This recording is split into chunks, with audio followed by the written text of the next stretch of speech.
এই হাঁসটা সারাদিন বসে বসে মাছ ধরার চেষ্টা করেও এখনো একটা মাছও ধরতে পারেনি। কিন্তু তখনই একটা পিঁপড়াকে দেখে তার মাথায় একটা আইডিয়া চলে আসে। এই জন্য সে চালাকি করে তার মাথার টুপিটাকে নিচে ফেলে দেয়। এরপর চিল্লাতে চিল্লাতে বলতে শুরু করে, আমার প্রিয় টুপিটা নিচে পড়ে গিয়েছে, দয়া করে তুমি এই বড়শির উপরে বসে আমার টুপিটাকে উঠিয়ে এনে দাও। তখন পিঁপড়াটা তার কথা বিশ্বাস করে বোকার মতো সেই টুপিটাকে ওঠানোর জন্য নেমে যায়। কিন্তু পিঁপড়াটা টুপিটাকে ধরতে গেলেই একটা মাছ তাকে খাওয়ার জন্য আক্রমণ করে দিলেই হাঁসটা সেই মাছটাকে ধরে ফেলে।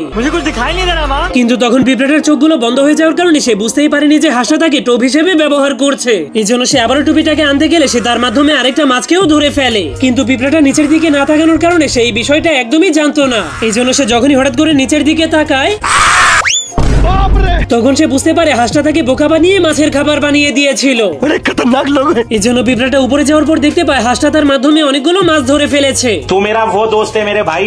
যার ফলে তাদের দুজনের মধ্যে বন্ধুত্ব হয়ে গেলে তারা দুজন মিলে অনেক মজা করে সবগুলো মাছকে খেয়ে ফেলে। মজা আ গয়া ভাই।